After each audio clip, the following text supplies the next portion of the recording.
is going on, Rotogrinders? Dean here. It's Dean 7904 if you want to get all technical on me. It is 5:30 on the East Coast, 2:30 on the West Coast, 4:30 Tennessee time. Of course, that means it's time for the flagship show here at Rotogrinders. It is called Grinderslive. And joining me today, the busiest man in all of DFS. Grant, you want to give the rundown of what you put out there as far as content to the people? Certainly, they've listened to some of it, I would imagine. So you were saying before the show, you're just like knocking stuff out content-wise these days.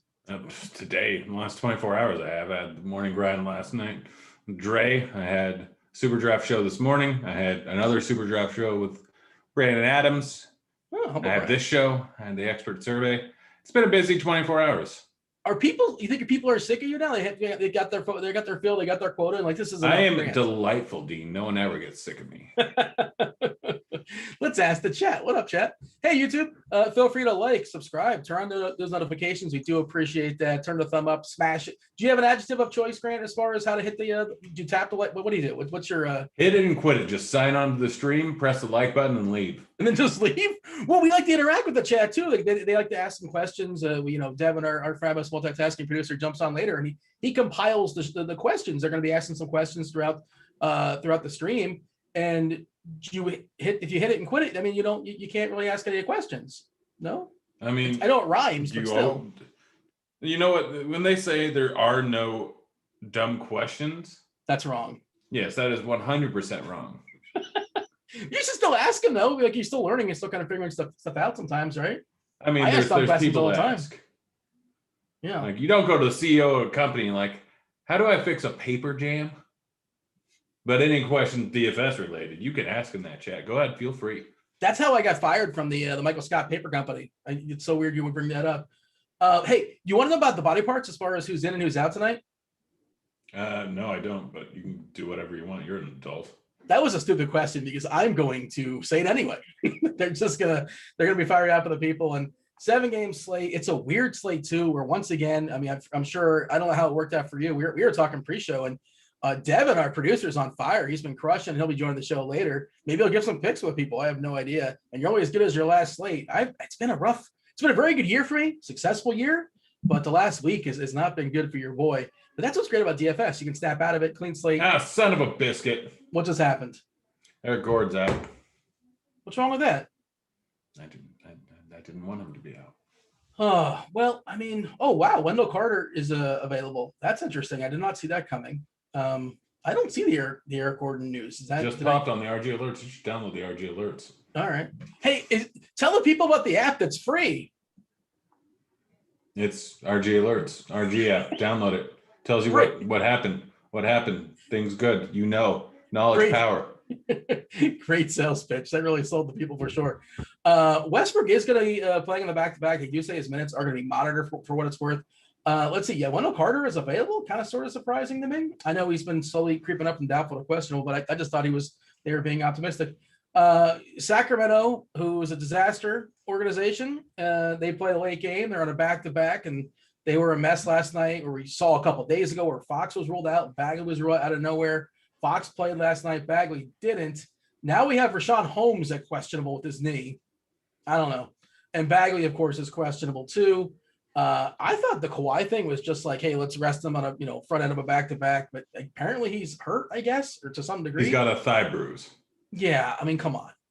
I think they're just rope-a-doping, right? They know the regular season means nothing, and they saw what happened to Davis the other night. Just Have you ever had a bruise on your thigh? I'm sure, yeah. I mean, you know how much those hurt? I mean, I'm not a professional athlete either. No, they don't hurt much at all most of the time. Yeah. Okay. All right. So Paul, I've had one or two bad ones. Oh, did you want me to ask you about your experience? Was that rude of me not to? No, you can ask me about it. Is it a good story? Is it interesting? I crashed a motorcycle twice. Oh, geez. Were you wearing a helmet? I was wearing a helmet. Still got a concussion. Worked a 12-hour day at an accounting firm. I made a lot of mistakes.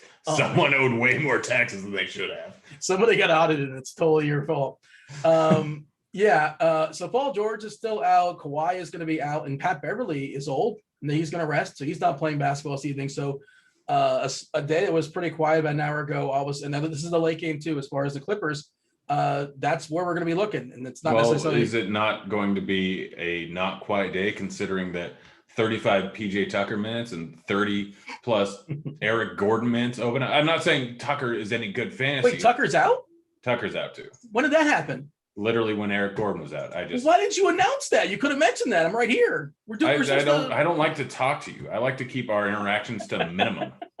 Well, you could have told Devin and he's saying Devin, just in case you. I'm fairly sure Devin's in the chat and saw it, or he has the RG app that you should have. Well, he's a good multitasking. I'm trying to just do a show here. There's only so many tasks I can do at once. And I guess I see it's not cracking in the chat right now as well. Okay, yeah. So no PJ Tucker. That is like 35 minutes or so. And okay. I guess Cousins now his minutes are more solidified as well. Gordon, he's got a groin, so he can't play. All right, fair enough.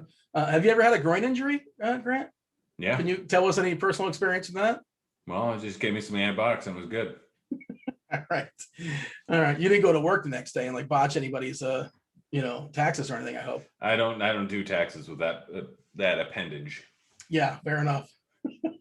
Not as talented as some people. Yeah, so no Tucker and no Gordon. That is pretty interesting. Maybe they have so many wings though. It'll be curious how they work that out there. We'll dig into that. Hey, you know what? We're going to have SBK. Keith's going to be joining the show in about 7 or 8 minutes or so from our projection team. And we're going to ask him, hopefully by that time, they'll have it figured out. It's not just him, but, Tuttle and Meansy and Allen and all those guys are kind of all over debating, minutes. And hopefully we'll get some clarity as far as the Houston minutes, where they'll be delegated. Rest of the body parts as far as who's in and now who's out. Oh, Drummond's just going to chill. Drummond's out of the rotation. I guess he's going to dress, in a uniform, I assume, but I don't expect him to play unless something really goofy happens. Mike Conley is still out. Joel Embiid is questionable, not a back-to-back or anything. It's just he's questionable. Okay. We have, Dougie McDermott. Dougie Buckets is questionable as well. As far as the back-to-back stuff, front end, Brooklyn, back end, Washington, Cleveland, Clippers, and Sacramento. And then again, we did see Westbrook's going to play his second game of a back-to-back all season long. There was a note that his minutes really monitored for what it's worth. This slate, Grant, it's going to be a lot of Clippers because they're cheap. They do have a lot of players, but is it going to be a lot of Clippers with Houston? We now have Nwaba and House, I believe, starting. House is 4-3.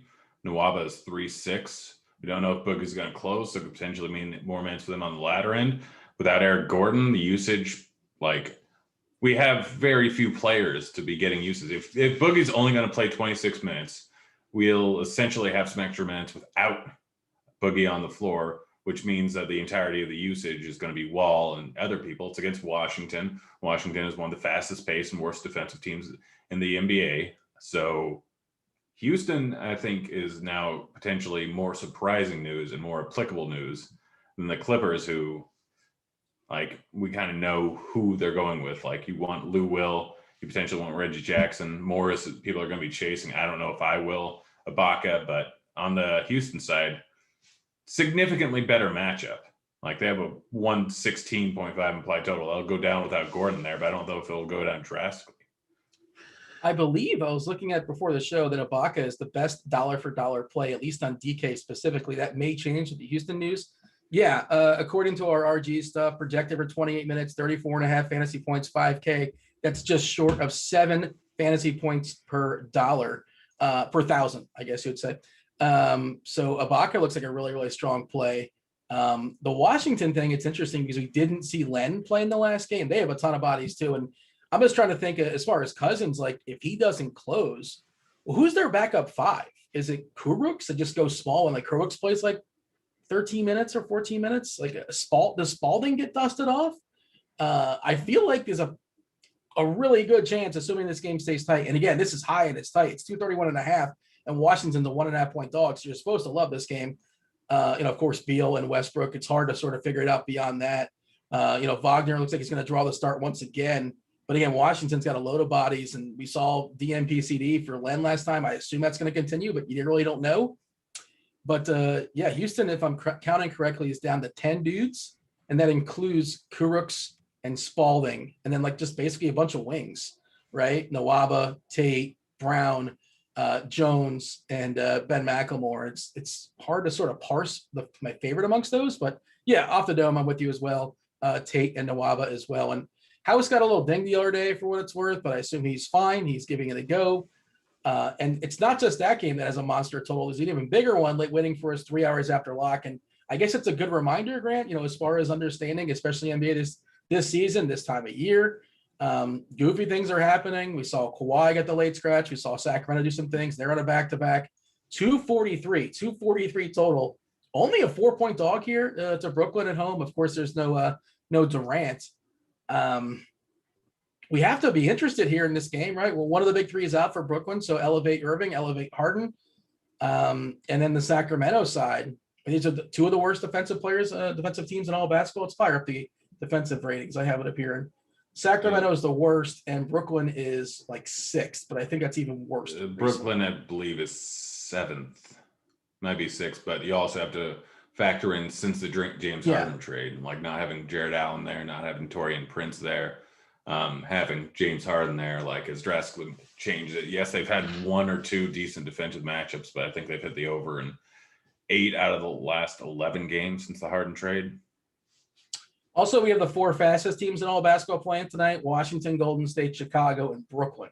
So we got the 4 fastest teams playing the worst defensive team, Sacramento. Washington's bottom 5, Brooklyn, I think 6 or so, Chicago 7. Cleveland was a good defensive team. Remember that for the first small sample size a couple weeks of the season. They're now bottom 10, and they're an absolute disaster. So as far as the studs and as far as lineup construction and all that, we have to look at Brooklyn, Sacramento, right? Yeah, Brooklyn, Sacramento. We got news that Rashawn Holmes is questionable. Oh, shoot. What? We playing Whiteside? Well, I mean, it's a mess because Whiteside would benefit, of course, if Bagley and Holmes are both out. And then we're going to have Whiteside versus DeAndre Jordan, and we're all of a sudden teleported back to 1993 or something like that basketball, at least in the 1993, they were 7 and 8 years old. The point is these guys there's a reason. It's why Andre Drummond's not playing basketball anymore. You have to be able to shoot threes. There's only a couple guys that can get away with being a productive player despite not being a great shooter. There's some outliers to that. Draymond. Hassan Whiteside was 4 years old. I'm not saying literally Hassan Whiteside. I'm saying that type of archetype of basketball player doesn't. Except for we had that 4 years ago when Hassan Whiteside and DeAndre Jordan were both starting. You dumb. Yeah, if they weren't helping teams win. Tell that to the Clippers, who made the playoffs on a consistent basis and did nothing there. Yeah, Chris Paul and Blake Griffin have nothing to do with that. No, they're not very good, I heard. Does Blake Griffin even play basketball for the next few weeks? I don't know. Well, no, he's not. He's going to play one-on-one versus Andre Drummond. I think that's what's going to happen. They just, why not? Just to stay in shape, have some fun there. So, yeah, again, this Houston news is going to shuffle things up, and I think it's going to kind of push this slate to a little more star scrubsy, where earlier in the day there wasn't a ton of value. What about Nerlens Noel? Is he still somebody that we're looking at? The price got bumped up a little bit. The minutes are really, really good the first time out. There was some concern that Taj Gibson would eat into some minutes away from it. The game did get to – it was a blowout. So I think he might actually close in the blood, if I'm not mistaken. His minutes look pretty secure, at least for one game. And it's a nice matchup, obviously, there against Atlanta. Noel, is he somebody we're still looking at? The price was bumped up, but still, assuming he plays 28 to 30 minutes or something like that, it still seems like a bit of a bargain. Yeah, no, I definitely think that he's still a little bit too cheap. Meansy, I think, had something in there that he averages 5.62 steals / blocks per 36 minutes, and he could be in for close to that amount of time. Not really a ton left behind him. They're going to need him in all likelihood. It's not the best matchup in the world going up against Atlanta. It's not a bad one. They'll probably be needed for Capella, who I think could get some extended run and who I think benefits greatly. I have to kind of sift through the value now with Nwaba, with Noel, with everyone on Houston, everyone on Clippers. It's changed drastically. So I'm kind of – Keach is going to tell me a little bit more about who I want to play than I am. Yeah, it's hard to kind of, again, multitasking. It's hard to kind of run the show and do it on the fly unless you kind of take a second and sort of figure out the minutes for Houston. And again, Keith should be joining us any minute now, assuming hopefully by then we'll have some clarity, a little bit more clarity as far as Houston and their rotations, what we're expecting. What did we have Cousins for at 4? We had him projected before at 26 minutes. That has to go up. I would assume we're going to project him. Yeah.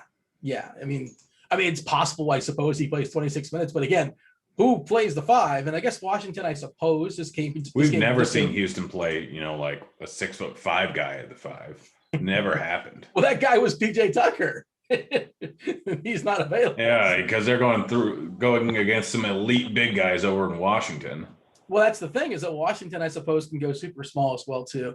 All right, Keach, myself and Grant, we're arguing about, we're debating, we're having a conversation about Houston. Obviously, the news just broke. No Tucker. No thanks to Grant for breaking the news. I had to find it on my own. Eric Gordon's out. No Tucker is out. We have 10 bodies for Houston tonight. Yeah, so the Clippers, that value was super interesting. Now the Houston stuff is pretty interesting. There's a lot of wings, but not a lot of bigs. I suppose we start at Cousins. Well, we can start there, but I mean, if you're looking for a big, you might find one later on tonight with Rashawn Holmes, Marvin Bagley, both questionable. You might get your big out of Hassan Whiteside. We can start with the Houston side. I was actually just in the middle of an argument with somebody about Ray Spalding, who I would expect to be. Yeah. Well, what a night. But what is a Ray Spalding? What's a Ray Spalding? You might think he's like the guy who like created the basketball or something, but no, he's just a journeyman, 6'10" power forward who will be playing for the Houston Rockets tonight. We're projecting minutes for him, I assume, at least to some degree. Obviously, you can't play him, but yeah.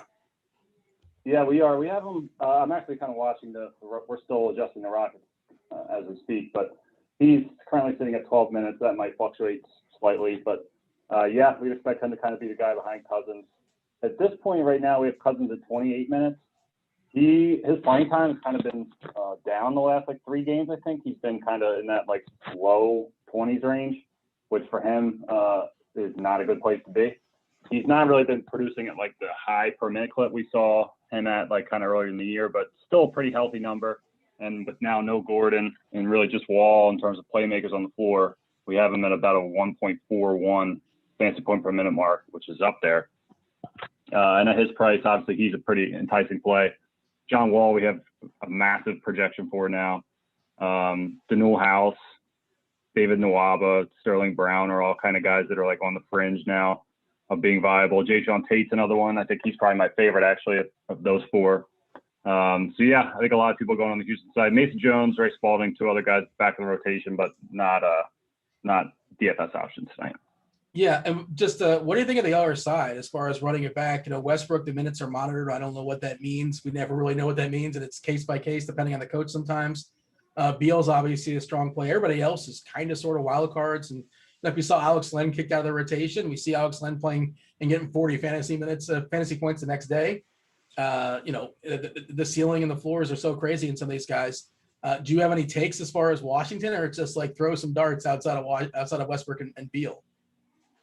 I mean, it is tough now with Westbrook, expected to play. It's kind of it really messes things up quite a bit. We had Raul Neto, who would have projected as a pretty decent value play, and even kind of some guys like Rui Hachimura would have projected considerably better.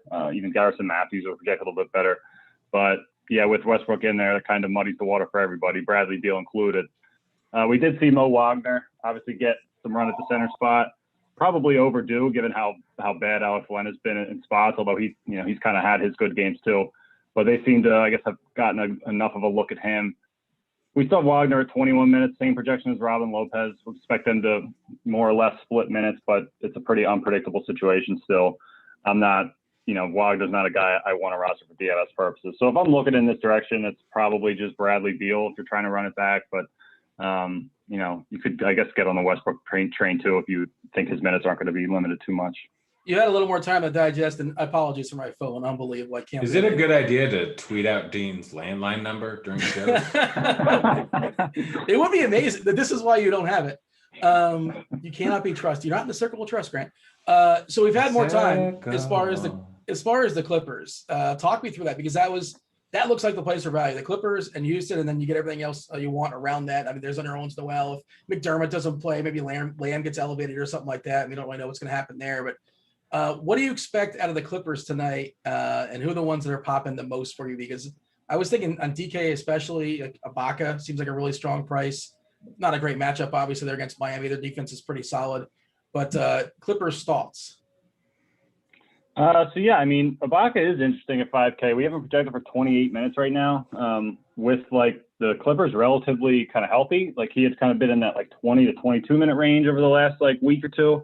So with Kawhi out, his minute allotment climbs a bit, as does his fantasy point per minute rate. So that's intriguing. You are right that the Miami defends front court pretty well, but I'm still not terribly worried about that. Lou Williams, I mean, he was money last night. He looks like he'll lead the offense again here tonight. I am a little bit kind of worried that they come out a little bit flat on the second night of a back-to-back with still kind of not, they're still kind of down some bodies. So I am a little bit worried about that. But outside of that, I mean, Reggie Jackson still projecting decently. I guess, yeah, I mean, it's pretty much just kind of Serge, Lou Williams. If you want to take a shot at Marcus Morris, I'm not. His price, he's 5.2 on DraftKings, which is kind of crazy to me. So I'm not playing him there. I guess you could kind of look at Nick Batum if you're searching for mid-range value, but it's kind of just Lou Williams, Serge Ibaka. I think both of those guys have ample ceilings, I think, even at their current price tag. So that's probably the direction I'm looking on that side. I like Kennard, Luke Kennard at 4-1 on DK as well. Like, you're right. I'm not chasing the Morris necessarily. Yeah, you got anything, Grant? You got anything for Keach before we let him go and figure out, I guess, jump into the conversation as far as Houston? Nah, I've been playing Kid Rock in my head the entire time. You want to sing a bar or two? Not too many. I don't think they can get us for playing that, because how long could you hold them? My name is. Can you hold that really long or no? I don't know. I don't know. That's the next line. You know how? Oh, whatever. Well, no, that's like I was singing the first time they say that, which is about that doesn't come in until about a minute into the song. But I think Kid Rock, that song was popular back when the Hassan Whitesides and DeAndre Jordans ruled the NBA. But as was my landline too, as some of you over there in chat. Keith, we're gonna let you go. Thanks for joining us. Appreciate it. We look forward to the updates. We'll join that later on in the show and see what you guys figure out as far as Houston. All right, other stuff that's like, fine, Grant, that's good, but like matchups don't necessarily, they're not popping because certain guys are in, certain guys are out. On FanDuel, we still have Ingles that's cheap. We still have Clarkson that's cheap. Those guys, for whatever reason, FanDuel specific, the price is just not moving. We know how tight the rotations are in Utah. Everything gets squeezed when one guy's out. Conley is still out. I presume Simmons, good defender, will be on Mitchell. Mitchell's still playable, but I think it might shuffle Mitchell's a little more still the stuff. best play on the slate. Okay, tell me why Donovan Mitchell's the best play on the slate. There's someone that's fairly close price to him that's going to garner, 4x the ownership? And who is that someone? Tell the people. His name is, and then I'd sing it like Kid Rock did, John Wall, but I don't feel like yelling. No, like Donovan Mitchell is on a tear right now. I know he had a rough night the second end of the back-to-back, but only played 31 minutes, and I think that game got a little out of hand. Mitchell, we run the numbers with Conley off the floor, and if you use Court IQ, I already talked about this extensively during the expert survey and stuff, but when we run it with him off the floor, how much of a boost does it get? That's probably what you did, right? Well, it's funny because I have the Clippers up and I have Brooklyn up. I did not have Donovan up for whatever reason. So and I feel like it's one of those things I've done before, but obviously it's a boost, but like how much of a boost is he getting? And the price is, I guess, pretty fair. And I prefer like different position, but I prefer Jimmy Butler over him. Yeah, no, that's entirely fine. That's understandable. Jimmy Butler is also a very good play, but Donovan Mitchell, when you run it with Clarkson or with Conley off the floor, he only averages 30. Like, he doesn't really get much of an upgrade. He gets barely any upgrade in terms of points per minute. It's 0.03. But if you run it without Conley and Clarkson on the full floor, because that's an extensive amount of time that Conley's not on the floor, is when Clark's on the floor, and they have some overlap between the two, then Mitchell gets a drastic upgrade. Like, it's huge. I think he's averaging 56, 58. You're taking Clarkson off the court, you said? Yes. They've been staggering their rotations where they only have about 2 to 3 minutes of overlap per half. Because they want someone who's an extensive scorer in there, and obviously having Conley and Clarkson there, or Mitchell and Clarkson in there, like, was advantageous to them when Conley was playing. Without Conley on the floor, they're staggering the rotation a bit more, and so without Conley and Clarkson on the floor, Mitchell's averaging 50 points per 36. If this game stays close, which I know is still up in the other whether it will, then Mitchell potentially could go for a 60-point game. It's a good spot for him going up against Philly. I know Philly's a tough matchup, but he's going to be shooting a lot in this spot. I love Mitchell in this spot. I love him even more now that John Wall is going to be uber chalk, because Houston's a weird team. Who knows what they'll do? I get it's a fantastic matchup, but there's a whole lot of scenarios where Mitchell outscores Wall by about 10, 15 points. Like, this game could end up being a blowout one way or another over on Houston. I think the line moved now from Houston over to Washington as a 1.5 point favorite. But this could be a blowout. Like, there's lots of ways this game could end up going. And so my plan is to play a lot of Donovan Mitchell. Which game can be a blowout? You're talking about Houston can be a blowout? Yeah. I mean, if your argument it's trash on both sides, like there's sloppy play. Anytime you have two close teams, the spread may be at 1.5.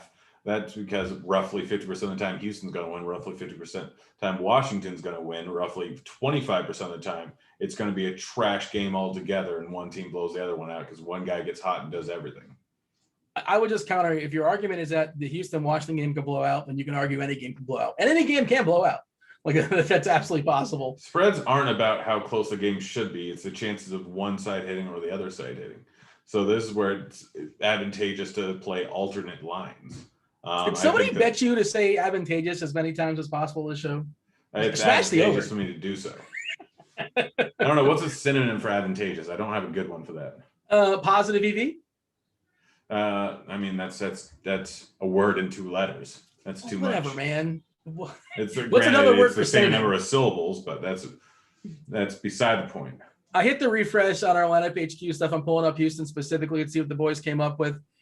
So the minutes have been goofy for various reasons. The minutes limit appears to be gone. It is a quote unquote revenge game. It's not First Blood. This is the sequel. This is part 2. Sequels usually aren't as good as the original, unless like Godfather or something like that, or Joe Dirt 2. That you were telling us to appreciate how good that was. Yeah. So John Wall, the price is still really, really good. The matchup obviously is awesome. We got him for 34 minutes. If he somehow gets to 34 minutes, I really like him. But I understand the point you're making. He's going to be super popular in a 7-game slate. We only have Cousins. Oh, and there goes my camera. Oh, boy. Good. No one wants to see your face. No one wants to see what your laptop looks like either. Close those tabs, sir. No, the tabs are closed. Hey, so take over for a second while I figure out my camera. And Devin's probably about to yell at me in my ear for never getting my camera positioned appropriately. All right, so we still don't have projections updated quite yet. There are obviously a whole bunch of things working on right now, but the keys to the slate are figuring out which stars you want to play, how much chalk you want to eat, and which scrubs you want to play. So we have an extensive amount of value over on the Clippers without Kawhi and without Paul George, Reggie, and without Pat Bev. Reggie Jackson should be in for a large amount of playing time and a significant amount of usage, similar to what we saw earlier on this season. So he's definitely in play. Lou Will, while not trusted earlier on this season, is now getting up to 30 points and is probably going to get the starting nod again tonight, even though it's on the second of a back-to-back. He only played about 30 minutes last night and hasn't exceeded 28 for the majority of the season here. So he's in play. Marcus Morris, you can chase his night last night, but most likely he's not going to get over 26 points. And you're most likely chasing Serge. Always have to worry about Zubac eating into stuff, but he is conveniently priced, does take up a center position, but is a guy that's in play. Over on the Houston side, Wall, Nwaba, Cousins, pretty much House, Deshaun Tate, all make viable options, trying to figuring out where ownership's at and kind of fading that. Like we saw earlier on this season when everyone was on McLemore, it became advantageous, there you go, Dean, to play Brown and other guys. 10 more bucks. But yeah, then also looking out for the possibility of Hassan Whiteside starting later on in the night, where that game significantly afterwards, leaving the utility spot open so you can move stuff around, which again, there's a lot of different ways you can do it with the Clippers value, with Brooklyn being on the slate, so getting 2 studs, with Jarrett Allen being there, with the Golden State guys and the Miami guys, swapping away from Harden to a guy like Butler is not the worst idea in the world. If it is in fact that Holmes is playing and you have to swap to a mid-tier guy. So there are a lot of different ways you can do things. Make sure you have the lineups set into place where it allows you to late swap quite a bit, because so much is dependent or could be dependent on that starting news of the Clippers lineup and on whether or not Holmes and Bagley are playing. Yeah, and then there's definitely some value. You got to be kidding me with this camera! Unbelievable! Why is this following me crazy? What is going on here? I'm just gonna hold it. I don't know why. Why is it not? It's a brand new laptop. It's supposed to fit perfectly. I don't know what's going on. But now I just feel like a schmuck holding it. So just turn off his camera, Devin. Just turn it off. I don't want to see his face again. Focus on me. Look at how beautiful these chiseled features are. Which chisel feature specifically are you talking about? Oh, there goes my camera. Cut jaw. My perfectly sculpted eyebrows that apparently chat noticed, which I don't do anything for. They just grow in that way.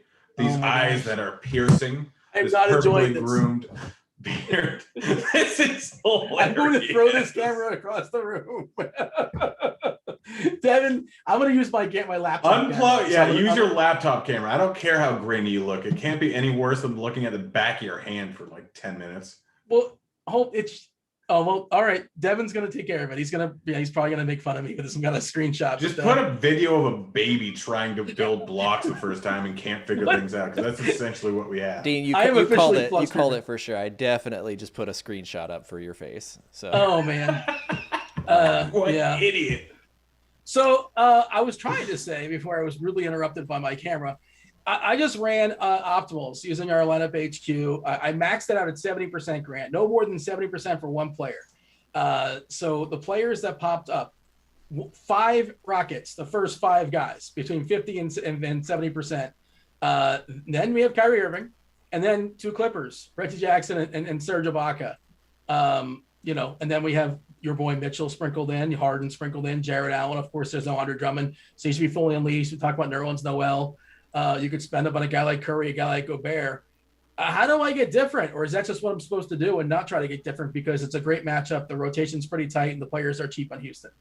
I mean, honestly, with 5 different Houston players in there. So Boogie largely dependent on run in the fourth quarter as him being a great play. He'll still be a good play in all likelihood, but the pinnacle of the slate, I don't know. Like Ibaka definitely has a chance to get 30+ minutes of run in this matchup.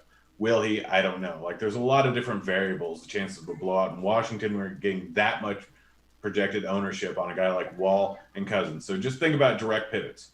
Cousins to Ibaka. What are the chances Ibaka outscores him by 10? Decent chance he can get into foul trouble. He can have an off night. They might not give him around the fourth and go small, considering it's Wagner over on the other side, as you like to say, and he likes to say. There's a lot of different ways they can go. So basically, the preface behind jamming in a lot of these cheap guys, going with 2 mid-tier guys and Boogie and Wall, is so that you can fit in a guy like Kyrie, fit in a guy like Harden. Remember, there's also a chance that Embiid ends up sitting. We might not get that news by the time that lock happens in Houston. A potential Bradley revenge game if he draws a start. Bradley revenge game or Dwight Howard. Very cheap guys. We have Whiteside. So essentially, you can hope beyond hope. Like, let's say that there's a 50% chance Embiid sits, 50% chance that Holmes sits, and I'm just guessing Bagley's going to sit. So there's a 25% scenario where you will have either Whiteside, Bradley, or Howard as a smash spot that can outscore Nwaba, that can outscore House, that can outscore pretty much everyone, because we know what Whiteside can do on a per minute basis. So giving yourself that lineup flexibility is huge positive EV in the long run when you consider that people are just going to immediately lock in Houston players because they know.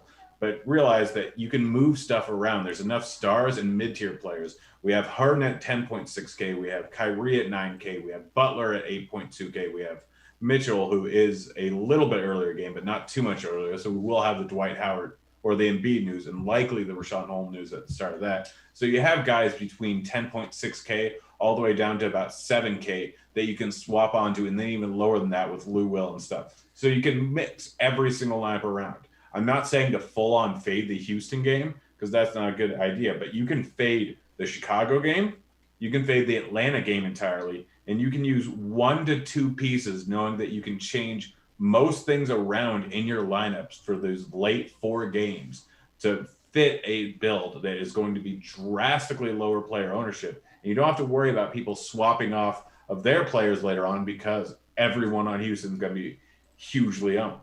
All right, a couple things. Get your monkey knife fight pick ready in a second because we're going to tell the people. Let's tell them now, I guess, Grant. You get 100% deposit bonus up to $50. Use the promo code Grinders. Has your pick survived all the news? Is it still viable?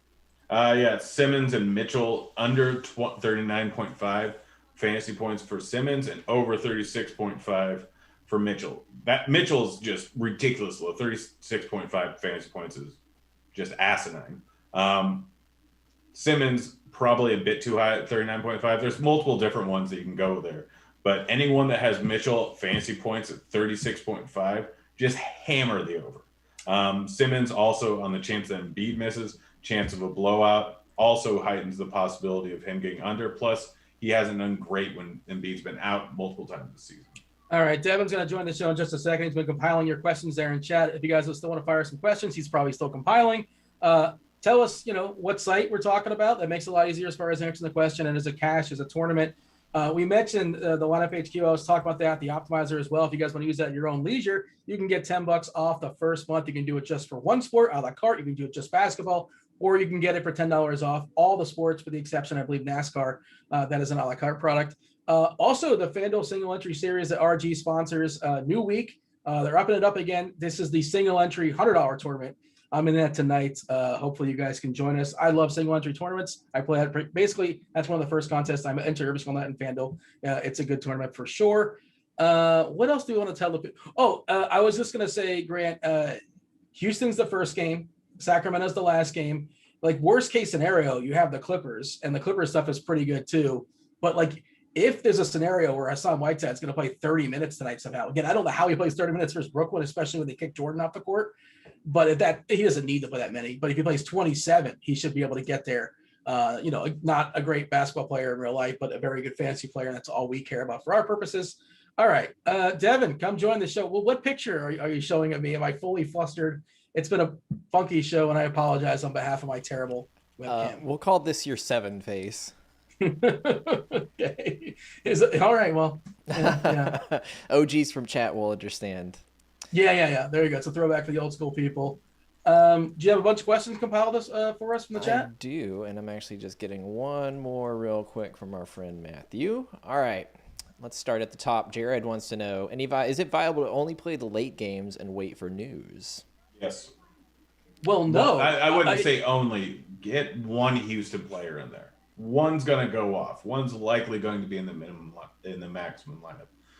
And you can go with literally any value if you think Cousins and Wall are going to fade, or you can go with Wall or Cousins because both of them can go off for a massive game. I did want to say one more thing. I ran optimals for FanDuel as well. It wasn't as extreme. Only 3 Houston guys are popping in the top, like 65% of optimals. So it's not, the cap's not as tight as it is on DK, obviously. And we have some weird prices on like guys like Ingles. And we talked about Clarkson as being a cheap player if you want that. And just sort of mentioned that Rjax is too cheap on FanDuel as well if you want to go that route, Reggie Jackson. But any sort of like tiebreakers, it's I want to backload, but I would say the exception, of course, is Houston, which seems at least 1 or 2 guys are going to get there, I would imagine. Devin, just so you know, well, I guess, Grant, you're handling the tournament stuff. I'm handling the cash stuff. Fire away, Devin. We'll let Phil jump the line here with this comment. Dean always rattled, and then followed up with our friend Sean Hugas, who's dropped simply 7. Not everyone can be fully composed at all times like me. Well, we only see the top half of you. We don't know what else is going on over there. Hey, at least his webcam didn't fall. Yeah, otherwise they were getting banned by YouTube for showing objects too big for the screen. Oh my goodness. Oh boy. Talking about my thighs, I need to work out more. And moving on to the questions. King Moses wants to know, FanDuel tournament, rank Wagner, Noel, and McGee. That reverse order. All right. Wagner's really thin. JaVale was an interesting play because he's, minutes have opened up more with Drummond being out, but I feel like he sort of falls back because of all the new stuff that's opened up. Good fantasy point minute player, but he's also a guy that's not going to play like more than 25 minutes. It's really difficult. Normally I look at your faces as I'm, feeding you the questions, and I'm just looking at Dean's face, and it's very distracting. Gross. Josh wants to know, DK tournament for this core of 4 players, Wall, Mitchell, Beal, and Brogdon. Is that too much guard exposure? No, it's not. I mean, especially with a lot of people going with cheaper guards right now with Nwaba and what's his nuts, I can't remember, House. So Brogdon's is still a very good tournament play. He hasn't been shooting well. He hasn't been getting run because of blowouts, but he could potentially go back to the guy he was earlier on the season, a matchup versus Chicago that's very fast-paced and incredibly bad defensively. Brogdon can go for a 55-point night at a price point that's very similar to Wall. I'm going to come in at 1/10 the ownership. All right, don't forget to smash that like button if we get your question. Sticking with Grant, Mutton Chop wants to know, DK tournament util. If not chasing Ibaka, who's the pivot? 5K or less? Jackson, Rose, Lamb, perhaps? I would not go Rose. I don't know if I'd go Lamb. 5K or less. I'm just going to pop up salary here. Jackson's probably the top option. Curry is a potential great option if Embiid's out. He could see an increase in usage. He's been playing better and more minutes recently. Match versus Utah, we could see him go wild here. All right. Dylan wants to know DK tournament, Wall and Noel or Kyrie and McGee? Tournaments, Kyrie and McGee. Same DK tournaments for Brian. I have Holmes in. What kind of pivot should I be looking at? Is that similar So to Holmes is priced at, if you throw him in the utility spot, it's fairly easy. He's at 6K. You can find an extra 600 for Harrison Barnes, who could potentially see an uptick in usage going up against one of the best matchups on the board. You can try and get up to Buddy Hyde. I still think there's an outside possibility that we get a late scratch with De'Aaron Fox, considering he had that injury a few days ago and he still could be hampered by it and they could be just screwing us over because that's what they like to do. Lou Will's probably the most beneficial, but if you need to go under 6K, then yeah, you can go down to Jackson, you can go down to Batum, you can take a shot on Serge or Marcus Morris. All right. This next question comes from yours truly, and it's for Dean. You said Luke Kennard is your favorite or one of your favorite players, or that you like him a lot? Well, as far as considering the price, I liked him on DK. I did not see, like I said, it implied it. Make it sound like he was 0.67 points per minute historically. Oh, I know. He's not very good. But I watch Devin. We live in the world of a salary cap. You've heard this before, right? Yeah, and we have 30 value plays on it now. Yeah, well, you don't want to play anybody in Houston. So where are you playing your value guys at? Oh my gosh, it's almost like value might open up in Sacramento. Value might open up in Philly when Embiid possibly gets ruled out. It's not like we have plenty of value on the Clippers. Dean, do you even DFS? So Ibaka is the best play on DK probably. When you consider. Well, let's go ahead and pull this up because maybe I'm just out of my mind here. Kennard was 4.1K, is he not? I was talking about, and this was before the Houston stuff broke as well too. I think when I said that, at least that was on my brain. 4-1, yes, correct. For yeah, Luke. Good old. So Luke. Dollar for dollar, Kennard is the he's the third best guy. It's Jackson, Ibaka, then Kennard. I probably have Ibaka ahead of Jackson, but then it becomes positioning stuff. And, if I want a guy like Wall, obviously you can only have so many guards. And forwards were pretty weak, at least earlier today. The forward position was pretty weak on DK. That's, I assume it's changed. Batum is even playable too. I don't feel excited about that, but, and what's his upside? Maybe like 25, 30 points, something like that. But yeah, I'm okay with Kennard. I'm not seeking him out. Well, I think Ibaka is a better play. I've been playing fantasy sports for long enough to know that the longer you spend poo-pooing a player, the better his chances are of exploding that night is. So we'll go ahead and move on to Brian's question. What about Jetty? Yeah, how many minutes is he going to play? If Torian Prince is ruled out? We don't know. Yeah, that is interesting. Oh, it's almost like we have 6 different pivots in the late game with 3 games starting at the same time. Yeah. No, I do like we have 3 different games to play with, and that's why people are asking about, one player. And it's like, I think you should try to leave several to give yourself multiple. This is DFS, adapt or die. That's what I'm saying. That's exactly what I said, right? There's so many times where Grant hears something that Dean says and he's just waiting for an opening to get into. You said earlier, Hassan Whiteside. I saw you immediately Googling, like. Would you say it's advantageous to adapt? Yeah. Is it plus EV? I wouldn't say it's plus EV because that's not a word I use. Too many letters and words. Expand your vocabulary. We're trying to hit on all the bingos. Vocabulario. I expanded with multiple different languages, Dean. Nailed it. Brian wants to know for DK tournament, Jimmy Butler. You mentioned forward is not the deepest position, but that's not a bad spot. Jimmy Butler's a fantastic player. The dude's been putting up 50 on a regular basis, including in times when he's had blowouts. He has a 60-point ceiling. I prefer Donovan Mitchell, but I prefer both of them in tournaments over to Wall.